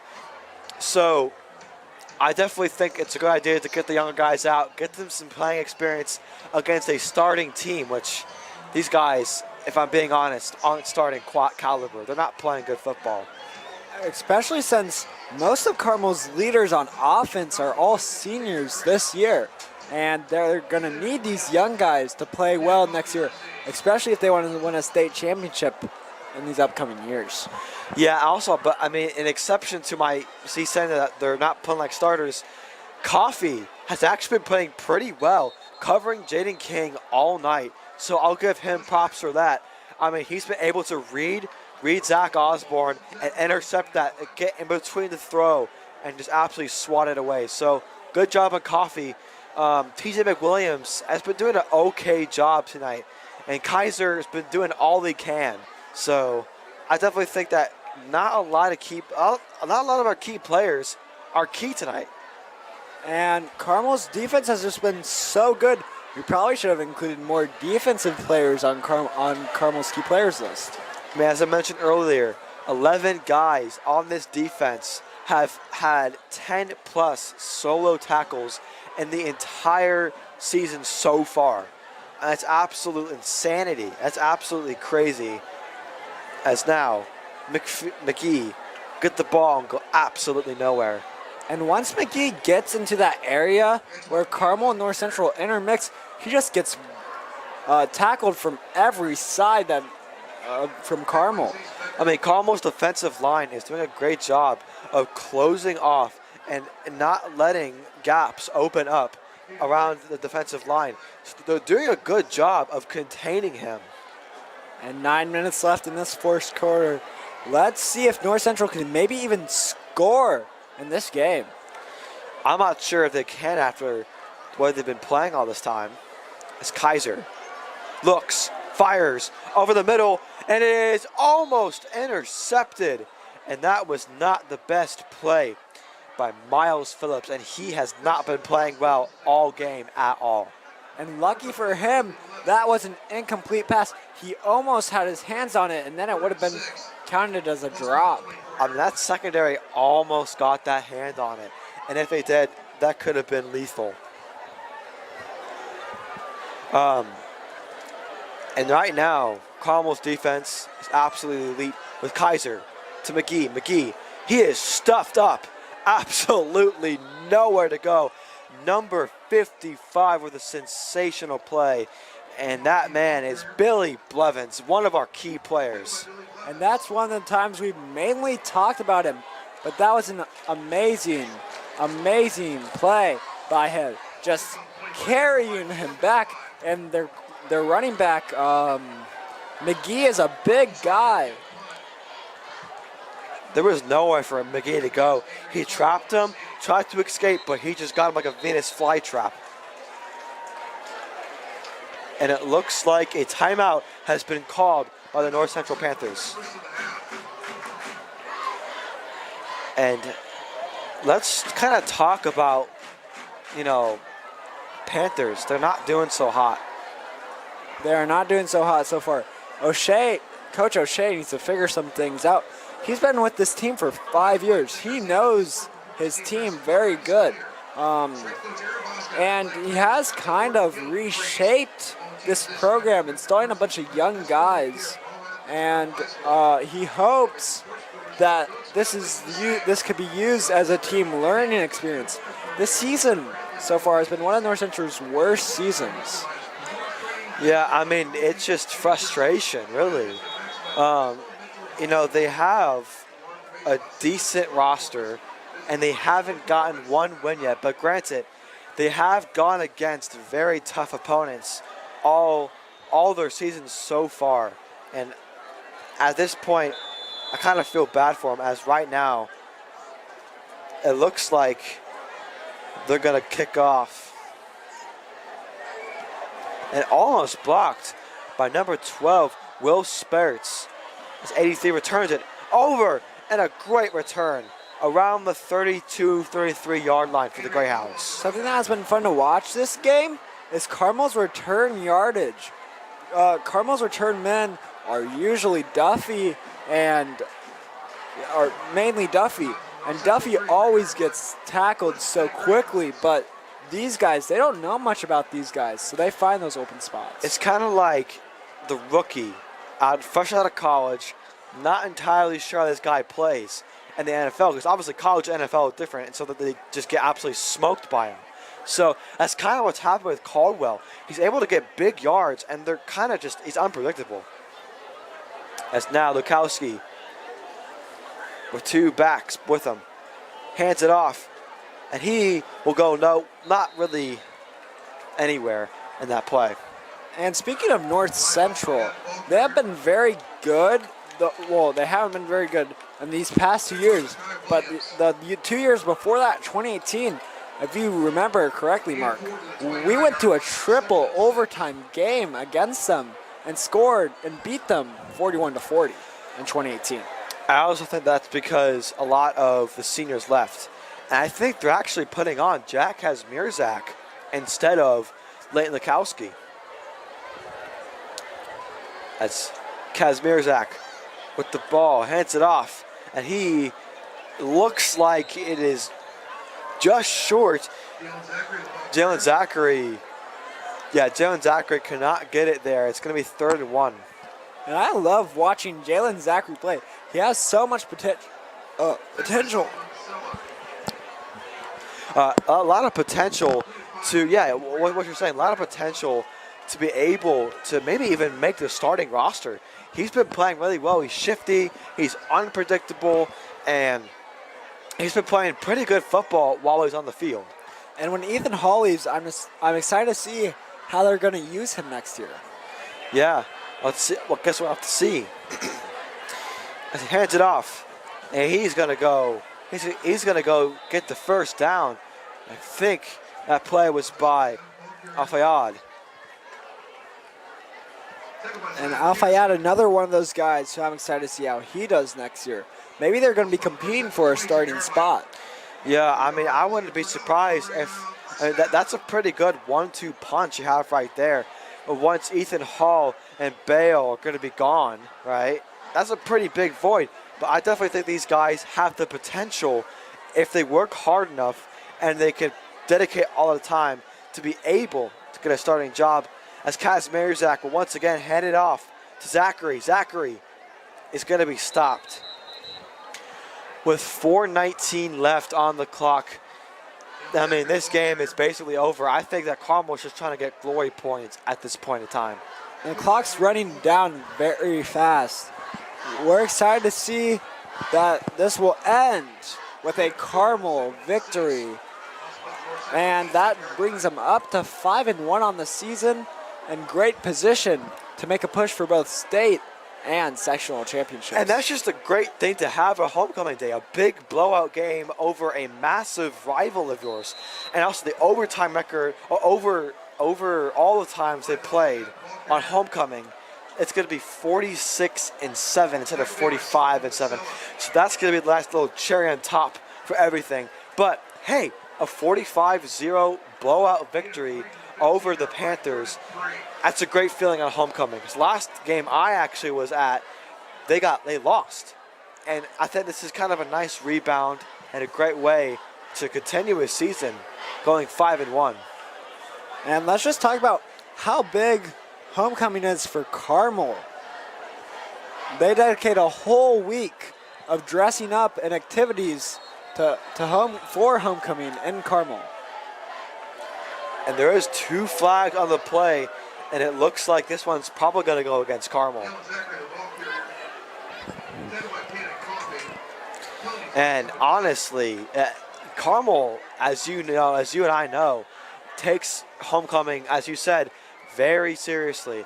I mean, they had 5 days with Spirit, and I only participated, I think it was in 3 of them. It was Jersey Day, it was Decades Day. We could dress up as any decade you wanted to. And then Blue and Gold Day, obviously, was the day for the football game.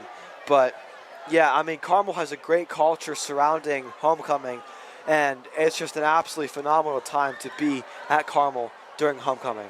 And on homecoming day, which was today, we got out of school almost like an hour and a half early just to go down to this stadium, get hyped up by the football players, and get to hear from students about their clubs, as well as watch some fun trek races. And both penalties will actually be against North Central. I'm very surprised. And as of right now, the Carmel Greyhounds Stadium, they're waving their phone lights in victory. And we still see some North Central fans waving their phone lights. And the Greyhounds will be first and goal. Let's see if they can get more glory points here. And it looks like maybe a field goal formation. I mean, Kazmierzak is still on the field, if you can see right there on your screen. And it looks like they're still trying to figure out what they're going to do. Run that clock down a little bit, potentially. And that's what they need to do to get a win with almost a minute left on the clock. Because Zachary is kind of standing there. Now he's not. And now they're in the victory formation, and they're just going to let this clock run down. So the Greyhounds will win this game 45-0 on homecoming night. This has got to feel absolutely phenomenal. And the fans are so excited, and already looks like they're getting ready to pack the field and celebrate with their friends. And right now the sidelines are celebrating right now, while the gloomy and dismal sidelines of the Panthers, not looking too good for them right now. And we see all of the players still in victory formation, just trying to run out the clock. They're not going to make any more plays. And now the Greyhounds will go to 5-1. And the Greyhounds absolutely dominant this entire game. And the Panthers will fall to 0-6, looking for their first ever win. And this game is over. Greyhounds win 45-0 on homecoming Friday night. An amazing win for the Greyhounds. We saw a lot of good defensive plays and offensive plays. Yeah, I mean, Carmel played absolute lights out football this entire game.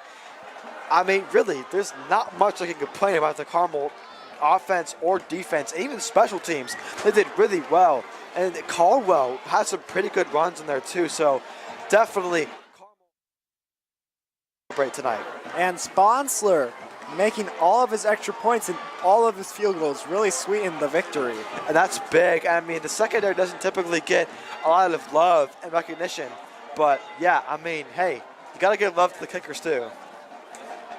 And we're gonna hand off to Jack Lear, who covered us for halftime. I'll take whatever one you want me to have. Thank you. Oh, that's bright. All right, let's get this going. Let's get. Greyhounds next game will be next Friday, October 1st at Ben Davis. Kickoff 7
What a great game of football we just witnessed. Carmel being on top 44-0. How would you explain this great Carmel win? I mean, honestly, not much to complain about. As I mentioned before, I mean, offense, defense, special teams, really not much to complain about. Granted, it is an 0-6 team with North Central Panthers. I thought it was a pretty easy win. Honestly, I would agree, but there were some parts of the game, like coming into the second half, North Central only did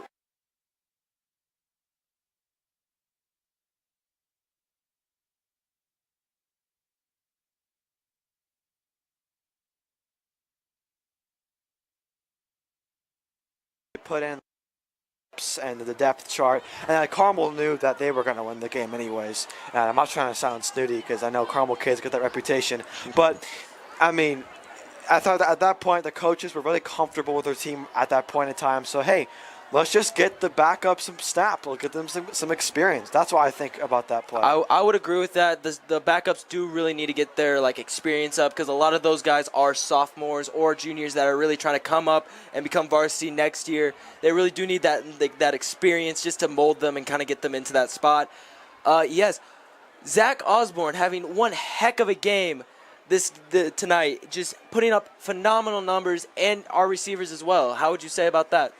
I mean, hey, Zach Osborne is an absolutely phenomenal quarterback. That's why Colgate signed the man. I mean, he played absolutely lights out football his entire night. I mean, he's been getting good plays, pass plays, even run plays. There was a play in the red zone where he was pressured in the pocket, basically going to collapse. He escapes the pocket, gets a first down, and gets out of bounds and to stop the clock. So the guy is just absolutely phenomenal. The running game was good with Ethan Hall and Blaile. I mean, those guys are absolutely phenomenal. I would have liked to see a little bit more from Jaden King, but I mean, hey, Coffey did a good job of covering the entire game. I mean, but now getting from Jaden King, let's talk about Desmond Duffy putting up 3 touchdowns on the night, a new high for him, getting one more touchdown than he does in most games. How would you feel about Dez? I mean, hey, Dez is kind of that guy who kind of comes underneath you and then surprises you. He's an absolutely sensational player. 3 touchdowns tonight is absolutely crazy. Those are Jaden King numbers. Oh, yes. And I'm very surprised and very happy for Desmond Duffy. He is definitely going to celebrate this tonight. Oh, yes. And, all right, now let's get on to the defensive side of the ball. This is the best the Carmel's defense has looked all year, wouldn't you agree? Yeah, ever since watching that dismal Center Grove game, they got absolutely destroyed by the quarterbacks and the running game and by the passing game. But this team has stepped it up. Granted, it is an 0-6 team, but hey, they played like it was a 6-0 team. I mean, you never underestimate your opponents because they could sweep you off your feet. So definitely all around good playing on defense and absolutely lights out. And if you got to really understand that these teams, you have to prepare for them like they are a 6-0 team, like they are those Center Groves, those Warren Centrals, those Ben Davis teams. You got to prepare like it, because if you take them for granted and just don't properly prepare or just look over the next game, this could become a true trap game for you, and you could fall in your conference, in your record, and this could be a deadly game for you to lose. Well, the Greyhounds extend to 5-1, which is it's a pretty good record. I mean, they are probably second to Center Grove, but hey, if they get to the playoffs, they might have a rematch with Center Grove. But I think this time they're going to be ready. I feel like we should not look that far ahead. We should take this one game at a time. Make sure, because we do have Ben Davis coming up next week, Warren Central after that.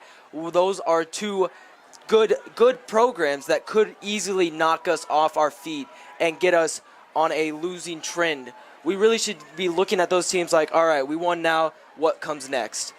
Yeah, and just do what you did tonight. I mean, really, again, I don't have many complaints about this Carmel High School football team. So I think that the Carmel Greyhounds are in a good spot, but they need to continue to work, and they need to do what they did tonight to be able to beat Ben Davis and Warren Central. Very well said. I would agree with that. I would say I have one little complaint. I kind of wanted to see Ethan Hall and Nick Battle more in getting more involved in the game. I feel like our run game could have been a little bit more involved, but other than that, you're right. our offense, our defense, both were clicking on all cylinders, and it was a great game to watch this Carmel team come together in one and just wipe the floor with this North Central team. All right. That'll be it for tonight's post-game coverage. I've been joined by Jake Lear. Thank you so much for coming up and giving your insight tonight. Oh, pleasure having me, guys. It was really fun to talk with you guys, and very fun to watch the game and watch this great game. All right, well, we'll see you in the future for CHTV. This has been Mark Bisbecos. Thank you for watching us. All right.